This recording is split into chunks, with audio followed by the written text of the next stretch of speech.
صداقت نیازي ته بلنه ورکوم چې دریځ ته راسي او خپل شعر تاسو سره شریک کړي. صداقت نیازی.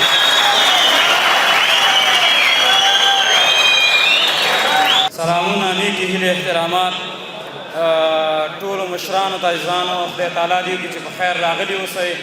او تراب صاحب ته هم د زمري یا د اسد لومړۍ نیټه چې په ننګرهار کې مو او بیا نن په 12مه نیټه په کابل کې مبارکي وایم د دې غونډې. خدای تعالی دې ډېر عمر درکړي.